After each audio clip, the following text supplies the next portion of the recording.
Anyone? I see Jordan's press record already. Is anyone has any objections to that, or no?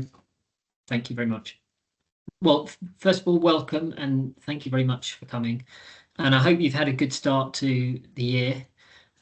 This session is something we said we'd do following another session which we had at the end of last year, which was a sort of Q&A around fostering recruitment hubs.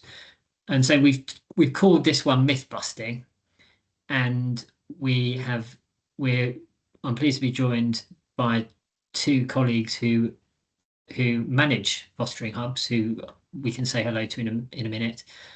So we can talk through some of the questions that you have.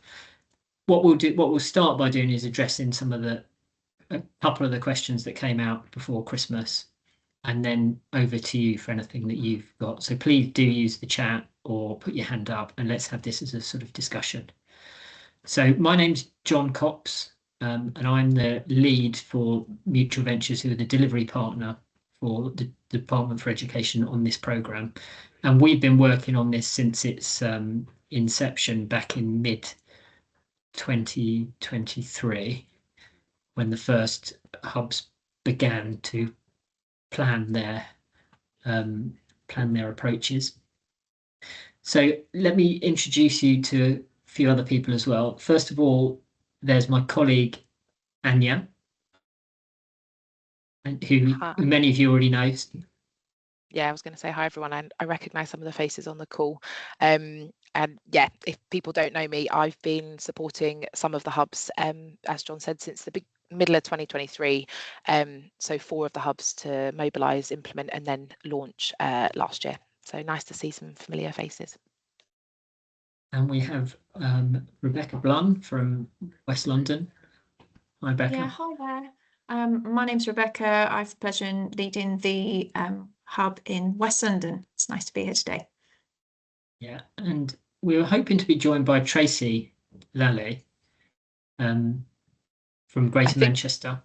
I think she may be delayed. She definitely was planning to join. So I'll just drop her a line and see whether she's just held up, John. Yeah, that's useful if you give her a call.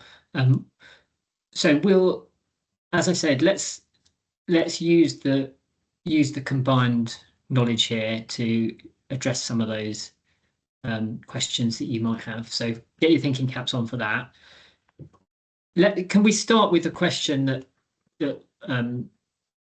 came out very clearly in December, which was around how hubs allocate prospective foster carers between local authorities once they've inquired. So all the inquiries come to the central point, and then the applications and approvals processes are managed by local authorities. So there was concern in the room around how that would be managed and whether or not that would mean different local authorities might miss out.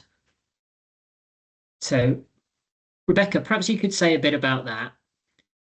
First of all, how you thought about it when you were planning, whether or not it was an issue, and then how you're managing it. No problem. I know it's a really big one actually, and there's a lot of fear because we're all fighting to approve new foster carers, and anything that could jeopardise that, and by moving to a different way of doing things is always a worry. So in West London, it all started with the approach around bringing down those barriers around competition between those in the hub. So it really starts with a different mindset of we're all here to recruit more foster carers and for children to be local to where they live because we've all got the same issues. And so it started from a place of bringing that people together to have that same mindset and breaking down those barriers of potential bordering local authorities, thinking of each other as rivals, but actually becoming colleagues and working together and sharing ideas and knowledge. There is a formal allocations policy in place, which also helped to reassure local authorities, which sets things out really clearly.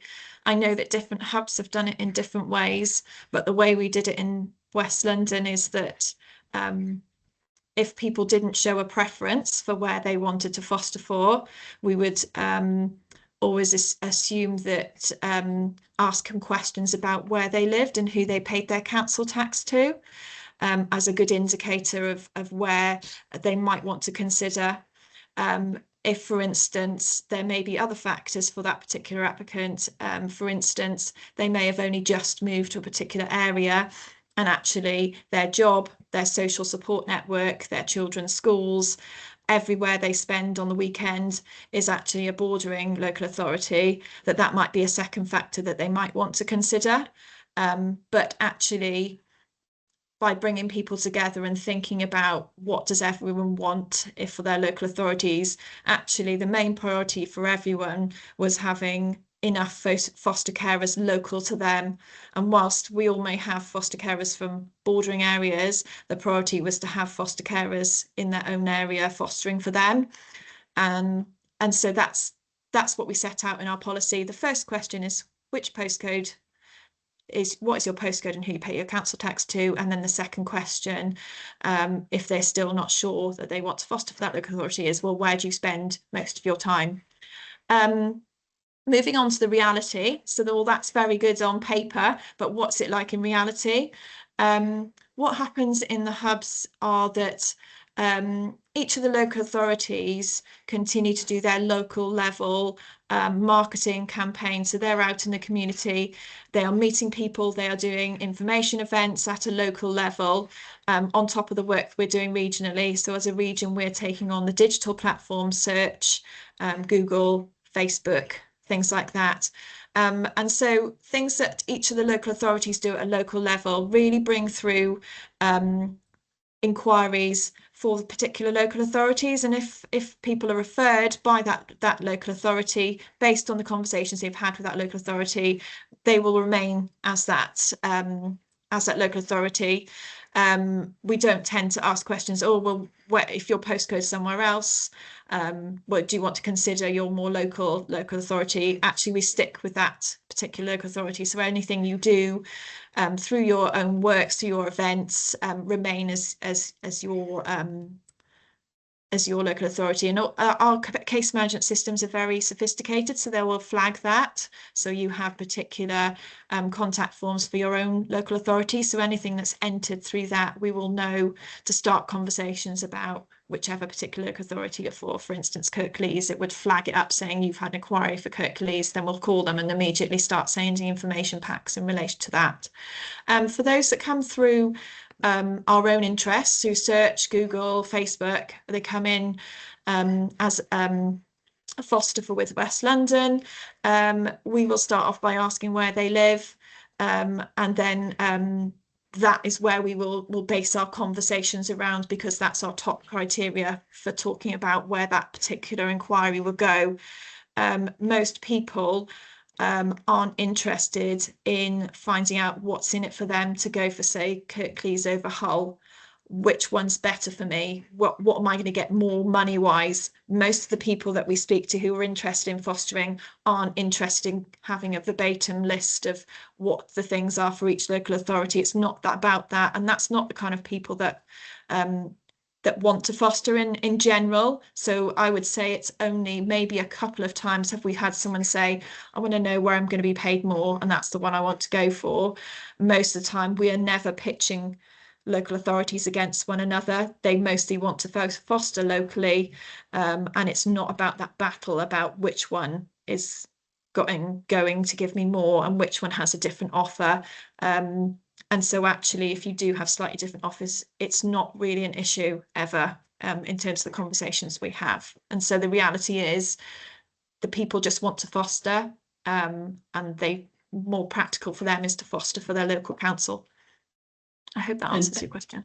And Rebecca, how much has this ever caused any arguments between the local authorities in practice? It hasn't actually, and actually, because they've developed such a close relationship with each other, there are certain particular local authorities that have loads of respite only foster carers and others don't. And so they've actually said, we don't want any more respite only. Could you offer it to someone else in the region?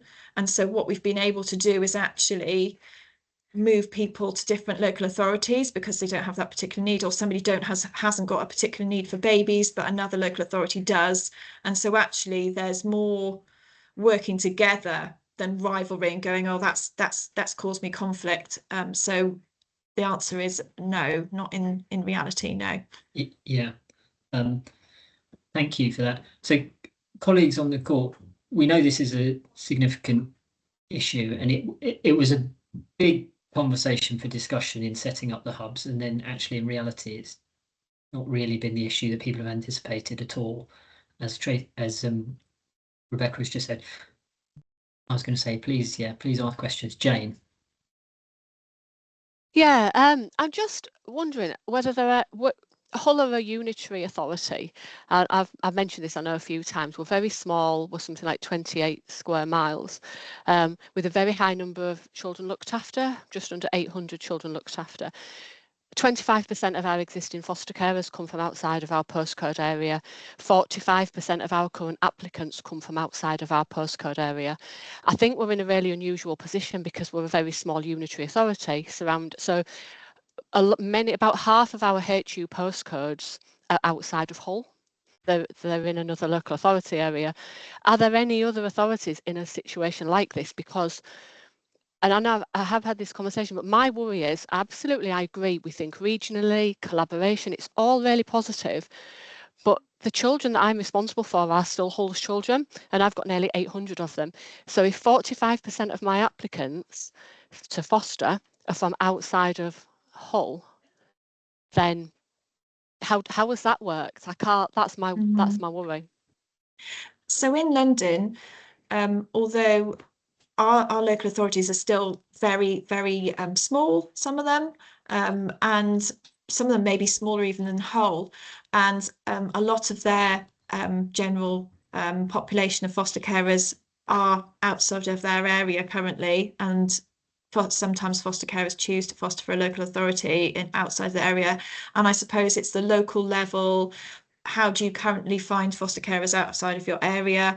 That has continued. And so if you go out to an event or you have a marketing campaign that draws in interest and they indicate Hull, that they can still foster for you. And so what our local authorities have continued to do is do their own marketing and events and things like that to bring people in. And so, yes, although the ones coming through the region are usually, we talk about where they live, but quite often we have others that will come in and say, actually, I don't actually live in my particular authority, but I want to foster for X because I've seen this advert and because I've spoken to so and so.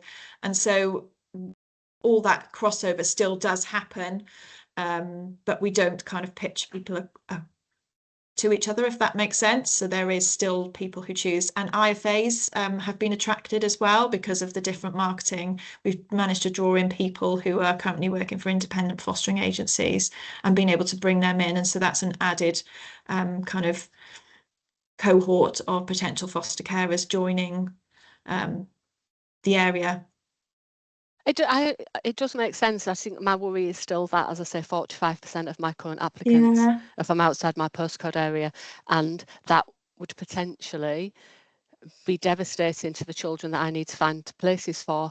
I'm surrounded by large, rural, affluent authorities. I'm a very small unitary authority with very high levels of poverty and deprivation.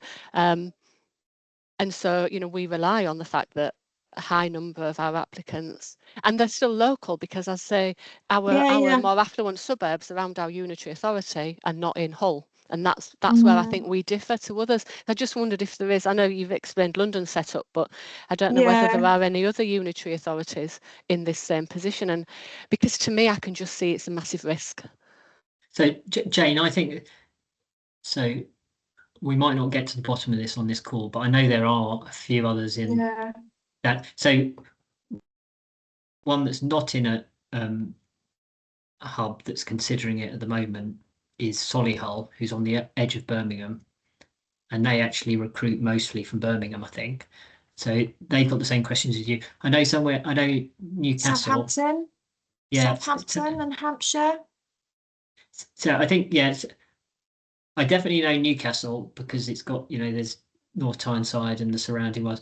And interestingly, in Newcastle, people have a strong identity as being from Newcastle, even if they're not in the Newcastle local authority.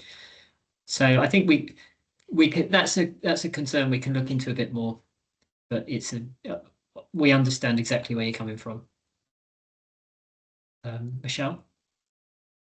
Thanks. Rebecca, I was just wondering what it was about the regional hub that you felt was attracting some of those carers from the IFAs, because that's always an area of sort of competition with pay rates and things. And have you had any feedback from carers, like what is it about your offer that's made them think, actually, we're going to inquire here as opposed to staying with an IFA or going for an IFA?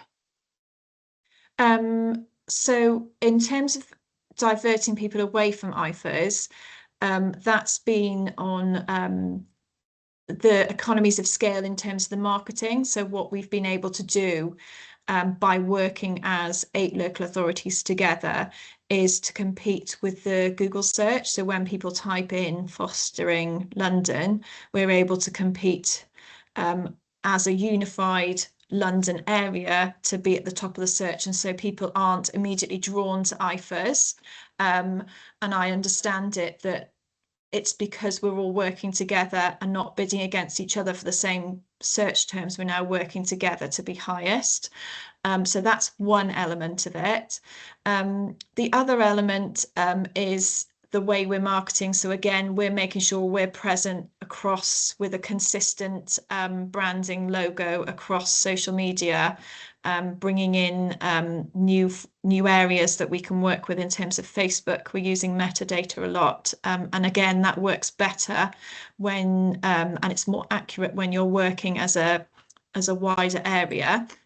And then the final area is that we are building on each other's successes. So there was one particular local authority that had a new offer that was putting stuff out in magazines.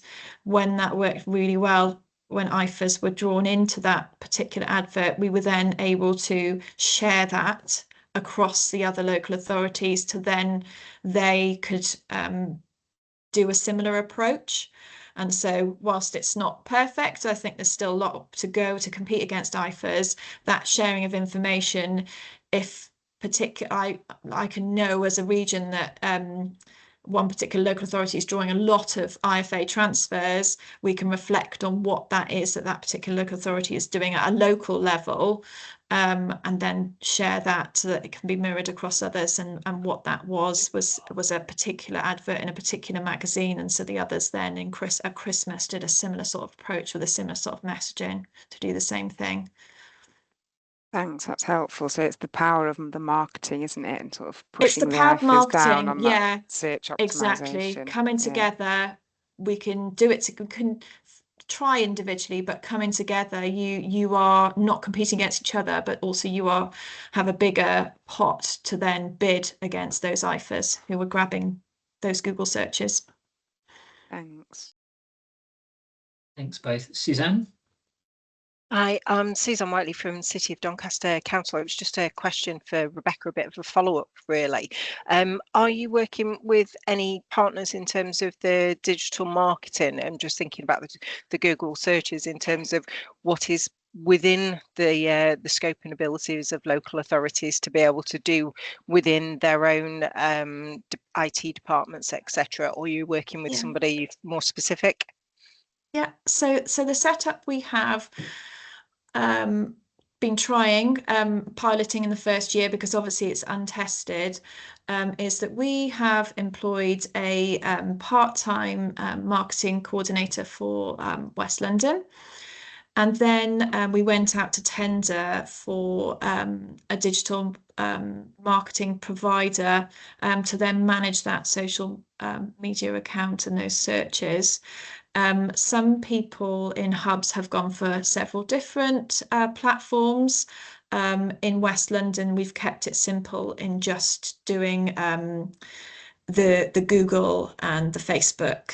We haven't branched into kind of radio and TV and those kind of aspects, but other people have. And what they've done is they've set up separate tenders for those, to keep it simple for the local authorities, so that there's less crossover, and so that they're managing their budgets effectively.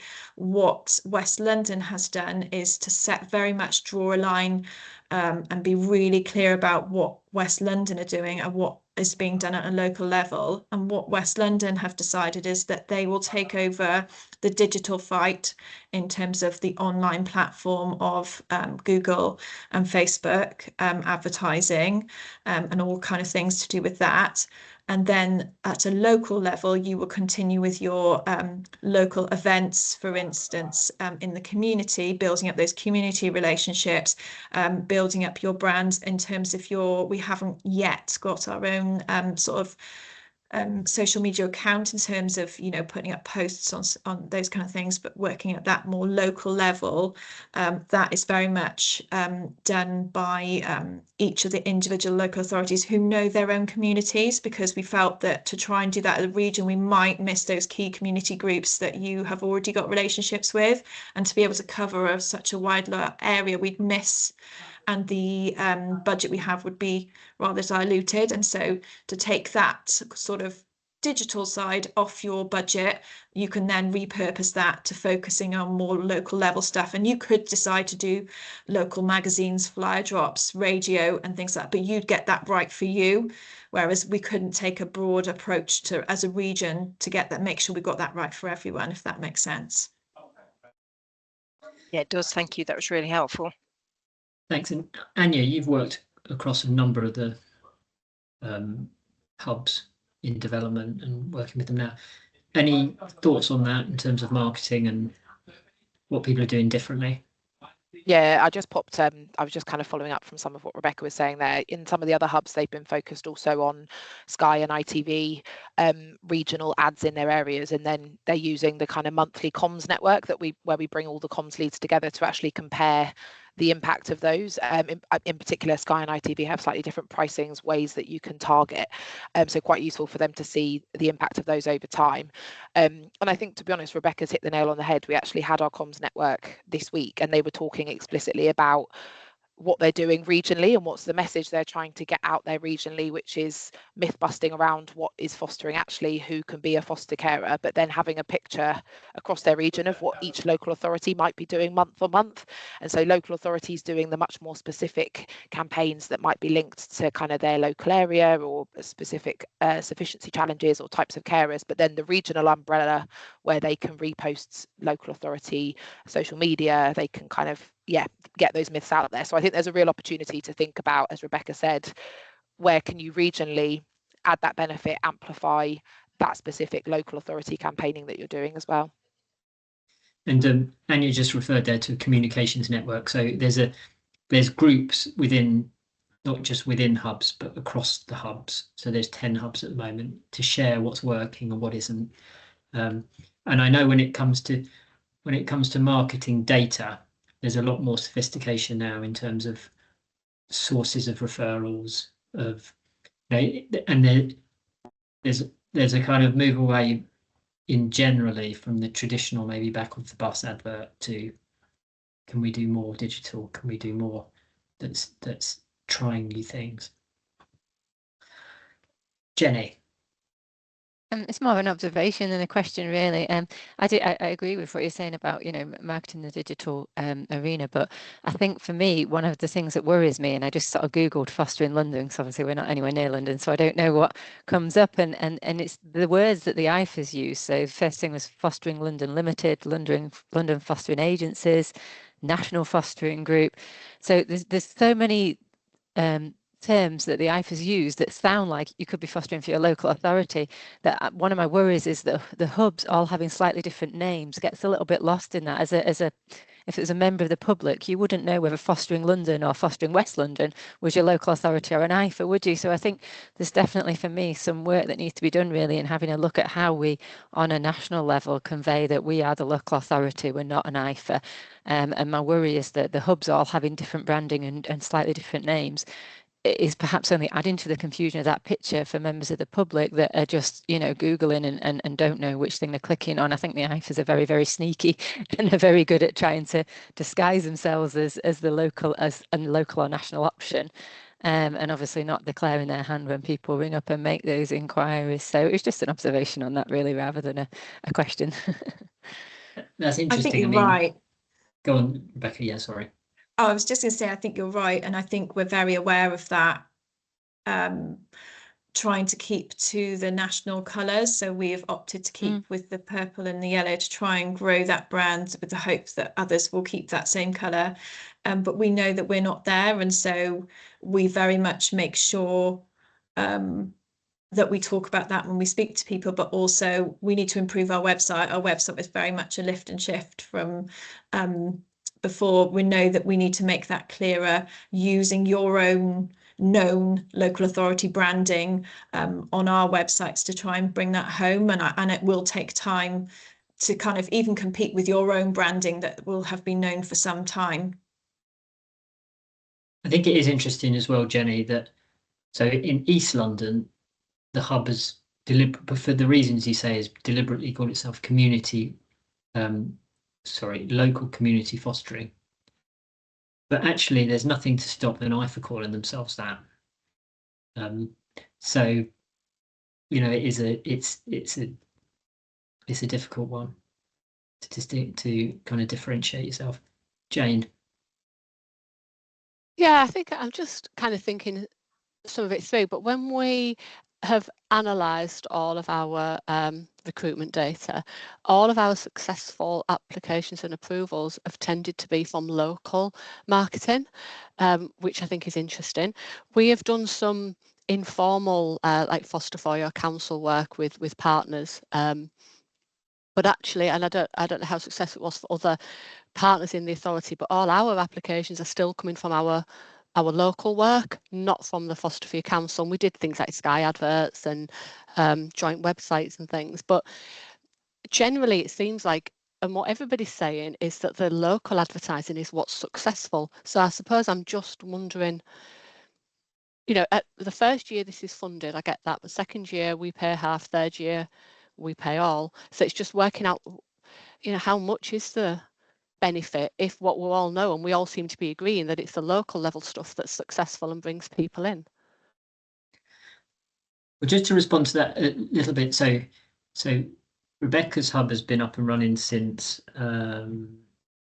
May. That's right, isn't it, Rebecca? So it's only 8 months. Broadly speaking, that's similar for 9 of the 10 hubs, and so there is evidence that inquiries have increased. So I suppose that's a part answer to your question. What we don't know fully yet is, because it takes, you know, an average of 8 months, doesn't it, to recruit a foster carer, what the actual approvals rates will end up being. But there's reason to be optimistic because we've got applications data as well. So partially answering your question, Jane, but it's a good challenge. Jamie? Yeah, morning everyone. On the call from Leeds. You've just slightly answered my question, John. I was moving away from marketing to ask about data in terms of kind of performance, timescales from that initial inquiry to first assessment visit, or are there any figures that show the improvements in comparison to the previous local authority figures yet? Is it too early? I appreciate we're only 8 months in for some of these hubs. Yeah. Unfortunately, it's really early. Yeah. So there's 2 factors to consider with that. One is when hubs started, they started from scratch. So the only prospective foster carers they manage are those that inquired since they launched. So if that's only 8 months ago, then we're only just starting to see approvals fall through for most of them. And if you consider, you know, as a local authority, most of the approvals you make in year will have inquired the year before. So it's quite difficult on that. Yeah. There's some indicative. you know, so that time lag is built in, and so unfortunately the sort of evidence base isn't quite there yet. But there's some things that, and we'll be producing a paper that describes this a bit more. You're just looking into what's available now from the December returns, that says what the impact on particularly on inquiries and applications is. That'd be helpful. I just one more question. Sorry, John, no, go ahead, and then we'll go to. We're just quickly switching back.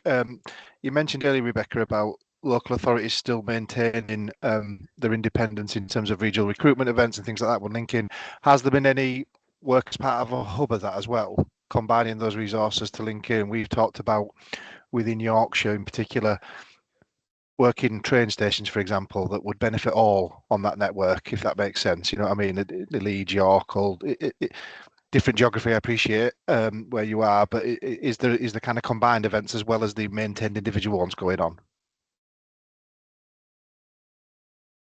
Not for our hub, but Anya might know for other hubs, because I know that our West London's taken a slightly different approach to that. But Anya might be able to give you some more information. I know Zoe's got her hand up, so we'll come to you in a minute, Zoe. Anya, do you want to come back on that? Was that your? Yeah, I was just going to quickly come back on that, Jamie. Yeah, so every hub has, I suppose, approached it slightly differently given context, geography, etc. But yes, across quite a few of the hubs, they're doing regional events, or the hub is supporting specific local authorities that are close together in geography to come together and go and do an event, and they'll have the regional branding there. So even in the southwest, which is one of the biggest geographies and 15 local authorities, they're collaborating, coming together, looking at events that might have been too expensive or they didn't have the resource to kind of go to as individual local authorities, and then either joining up as a kind of, you know, some of the local authorities in the region to then go and do those events. Lots of the hubs are doing additional information sessions and additional training across the region. So local authorities may still run some training sessions or some information sessions themselves, but then the hub is there to be able to add additional capacity, which means that if you've not got your next information session in Leeds for 6 weeks, let's say, but you've got a carer that's ready to go, or someone that wants to go on one, there'll be a regional one that you can put them on. So that's definitely happening. And there's been some really positive conversion from some of the information sessions in the southwest, for example, where they're actually getting quite a lot of people comparative to pre the hub, and actually people are then going on to submit inquiries. So definitely something that people have been exploring and implementing. Thanks, Anya. Zoe, thanks for waiting. No, it's all right. And you sort of did answer it when speaking to Jamie, but I won't forgive myself if I didn't ask it. Is you know, you're saying that the hubs, there's been an improved kind of recruitment and the figure, but have you done any analysis on where that is nationally? And the reason I ask is because, so obviously we're not in a hub in Kirklees, but we have had a 400% increase in the last year in the number of our inquiries. So is that just a natural picture? People are thinking differently, you know, because obviously if we'd have joined a hub, the accreditation for that would have been put on the hub. But actually what we know is the accreditation is, you know, wholly to my colleague Jenny, who's on the call, and the work that she's doing. And then the second part of that is, if you don't have the data now, and I appreciate the lag in that, when do we expect to get the data? Because to give context, in Kirklees, with 400% improvement, with actually a 400% reduction in staff as well. So in order to ask for any money, we need to be able to back it up with quantitative data. I hear what you're saying, and what you're saying is really helpful in terms of giving the softer, you know, how it's worked, but those with the purse strings need to see the value for money. And it's not just with the hubs. This is with me asking for more staff, for more resources all over. I have to provide proof, and I'm just trying to overcome any tricky barriers by being able to say we don't have the data now, but we might have it on the 1st of April or whatever. Yeah. Rebecca and Anya can come in on this. So so 400%, we've definitely not seen that nationally. So I don't know what local factors are going on there in your area. And I suppose one of the things that's been difficult on inquiries is when hubs have come together, they've tended to use local authorities if they had slightly different definitions of inquiries. And there's always the question, what's the quality of inquiry? So one of the key measures that we'll be trying sorry, to let me just 400% in assessment, not in inquiry, in assessment. So okay. Yeah, so quality of inquiries very, very high. Yeah, very good. Yeah. Okay, well, maybe others want to comment on that. I don't know, Rebecca, you've got some experience on. Yeah, I mean, in terms of the end impact, we're still not able to predict that. But in terms of data, I think that's one of the key points when you're setting up whatever hub you may join, is ensuring that your case management system is set up effectively. And making sure that because we have a data lead that we employ as part of the hub, and so they agreed before they started where are the reporting lines, and agreed with each of the data leads from each of the local authorities about that data return. I have to admit that some local authorities are really good at getting back really quickly on their monthly data returns. There's still a challenge with that in our area. However, if you needed your own particular data, then we would have that at hand, and actually we have a dedicated data officer to be able to extract that data for you, as well as reporting on the regional picture up to a point. And so in terms of that, but I think it's an area that you'd need to really consider when you're setting up whatever hub it is, about that reporting lines and about having an effective case management system. In terms of the numbers, we can track which inquiries came through the hub and which inquiries came through the local authority. And so we will, by the end of, hopefully 2 years, be able to track how many was generated from a local level and how much from a regional level. We have seen a shift as we've got going with our marketing activity to now 50% of the inquiries coming in about fostering are now foster with West London rather than a particular local authority. So we have noticed a trend in the last 3 months when everything's got up and running to that.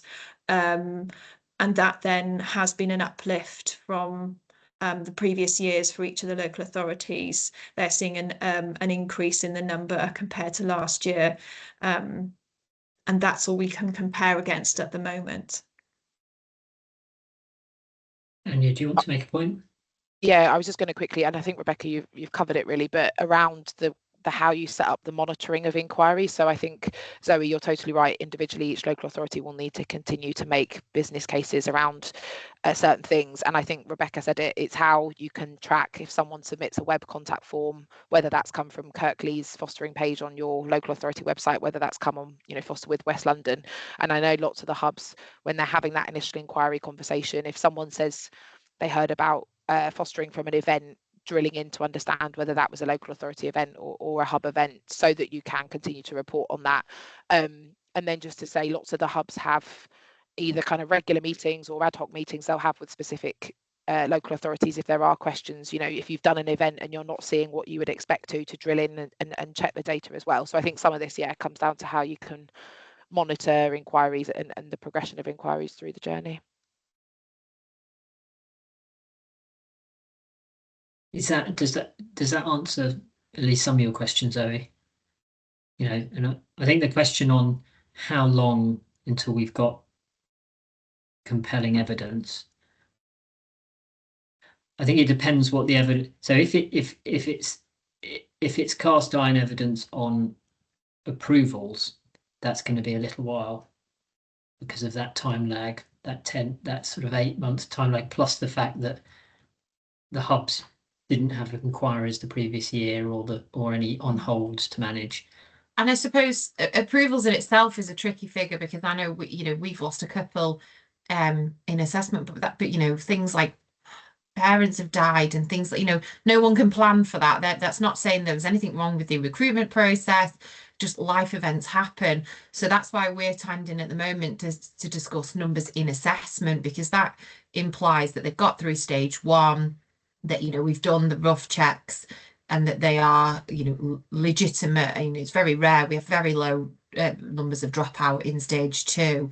And I suppose it's just, it is really hard. I'll be really honest. It's really hard to make a business case based on Rebecca from West London says it's really good. It's the best thing we've ever done. It doesn't, you know, and I'm very much a number and a data person as well. And it's really tricky because I hear what you're saying, the numbers have increased, but so have ours anyway. And is that just a reflection of where the UK is, or, you know, it's really hard to say it's directly because of the hubs, but yeah, we struggle with tracking anyway if people come to our website where they've come from, because it's not even that easy.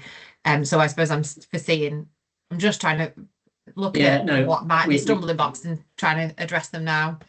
No, I think I'm pleased you've asked those questions. Yeah, and even when there's a year worth of data, it's a year, isn't it? And we know that things fluctuate.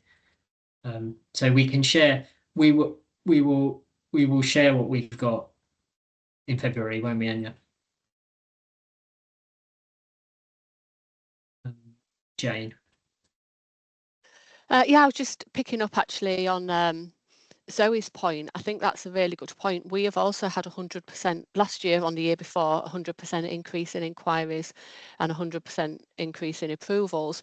And actually, I do think you make a good point. So I wonder if it's difficult to compare the data, isn't it? Because we've all changed our culture dramatically in the last year or two, in terms of, you know, we've all got our you know, back screens, haven't we? We've got marketing officers, marketing budgets, where we understand data in a way that we didn't. So it's very difficult to compare, isn't it? Is it the hubs, or is it the change in what we're all doing, or the change in the culture? And I think it is difficult in terms of a business case, because we will still need our own marketing budget. So it's not even that we're moving that money, it's completely separate money. So yeah, I think it's very difficult to see what it is that's making the difference, because we've certainly had those huge increases as well. Thank you, Jane. Kate. Thanks, John, and morning, everyone. So I think there's some people on the call I haven't met before. I'm Kate Gillen. I'm the Regional Programme Manager for the SLI, Sector-Led Improvement Programme in the Yorkshire and Humber region. I think I know some of you on the call, and Michelle from Sheffield. I don't know if you're here, Michelle, with your programme hat on or your Sheffield hat on, but I know that it's really helpful having you on the call.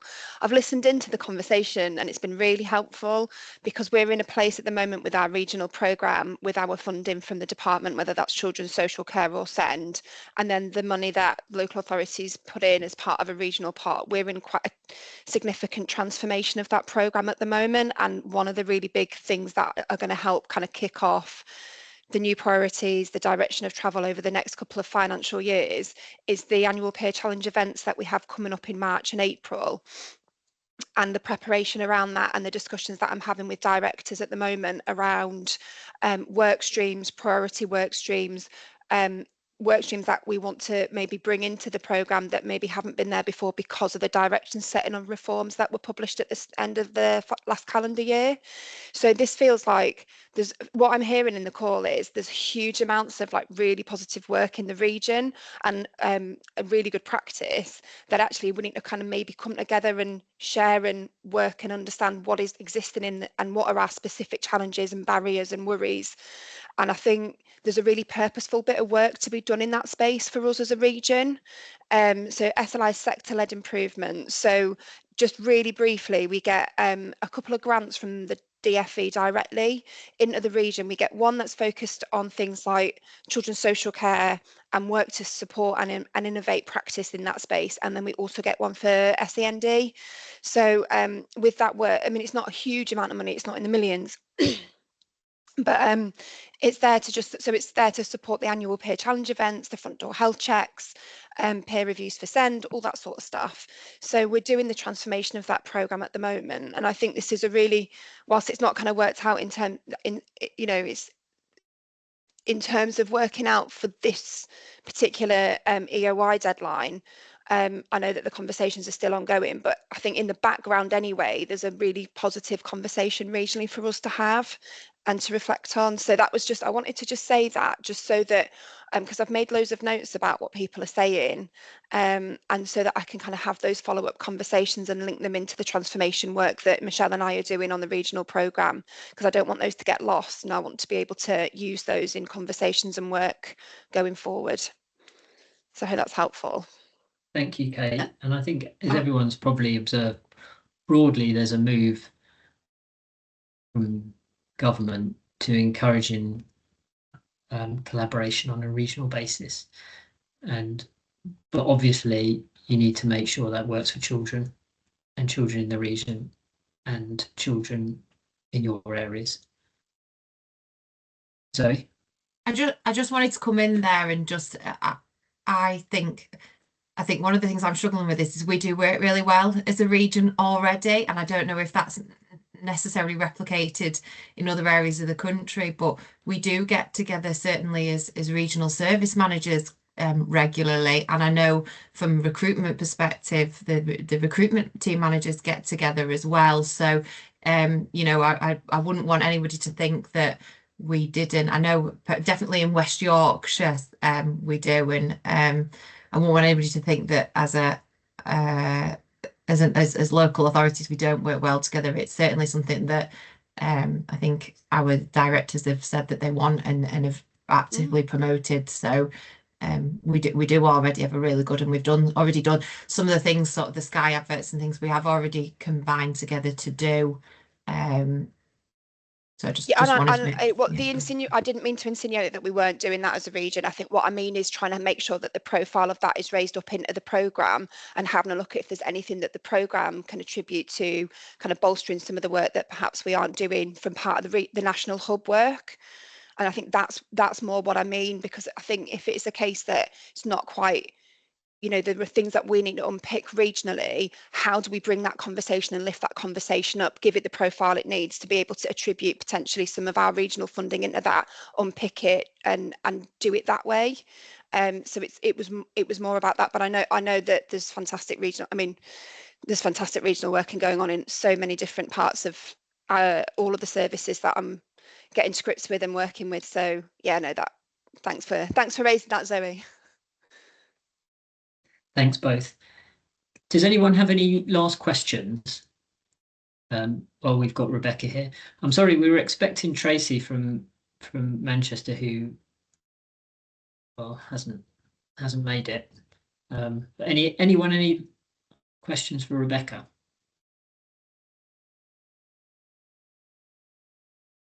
No.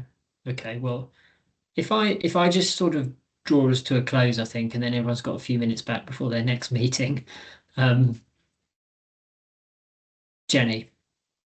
Sorry, I just thought of one, because I think one of the difficulties we're going to have agreeing this at more senior level is around sort of the financial contribution that the local authority are going to make in this future years. Is there, Rebecca, was a concern when it was formed from sort of directors about future financial contributions and how that would look? And has there been, because I know, Anya, I think in a previous meeting you sort of talked about the contract renewing year on year. Are people entering into this with a let's do a year and see, and then we'll have to review whether we can afford to stay in this arrangement or whether it's worth it?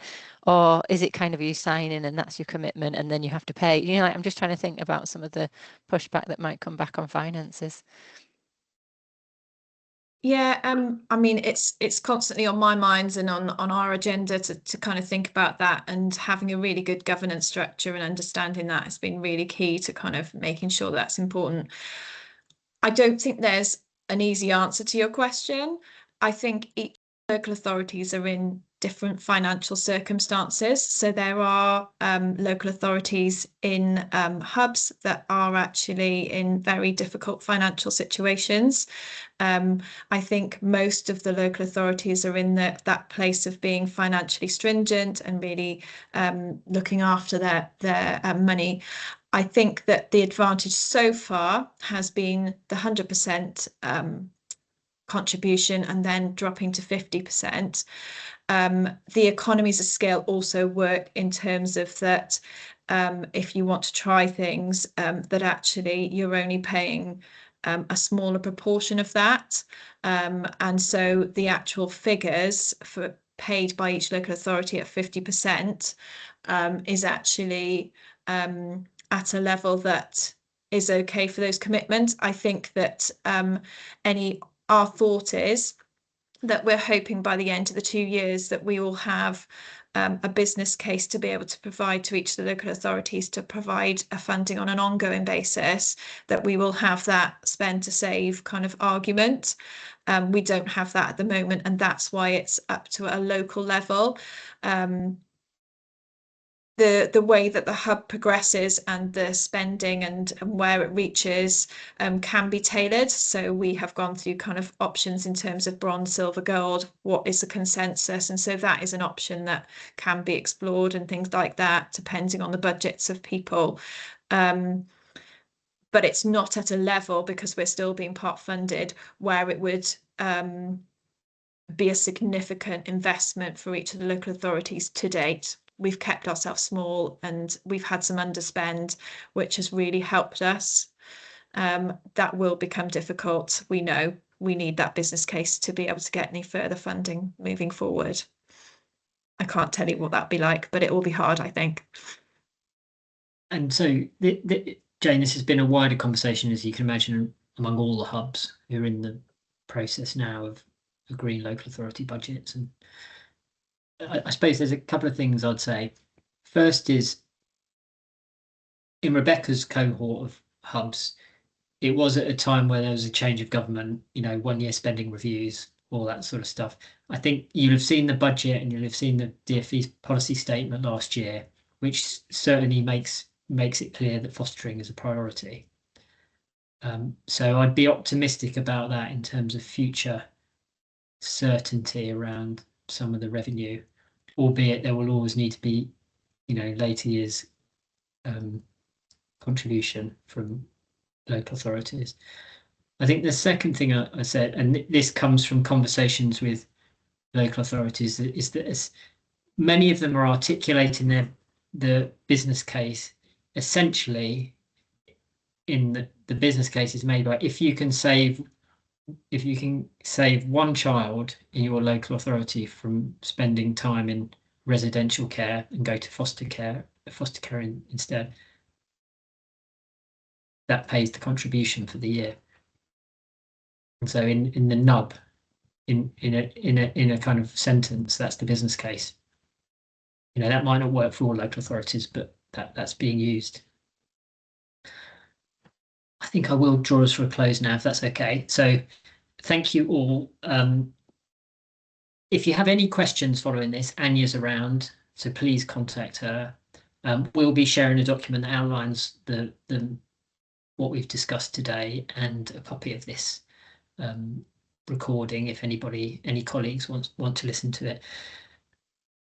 Kate mentioned the expression of interest process, which is something the DfE is running at the moment. So what, and everybody's thinking about this, and I know everyone's at different stages, but what they're asking for is that potential groups of local authorities confirm their intent to explore hub design in February and March, and they do that by sending an email to the DfE with all DCSs in the group copied in, just stating that. And so I know everyone's at different stages, but we will send the instructions for that after this call as well, just so you have them. But the deadline for that is the 7th of February, so it's only the signal to explore. So thank you. Very big thank you to Rebecca for all your time and your wisdom and experience. Thanks for everyone else for your questions, for your good humour, and I hope everyone has a good day and good rest of the week. Thank you very much all. Cheers. Bye. Thank you. Bye. Thank you.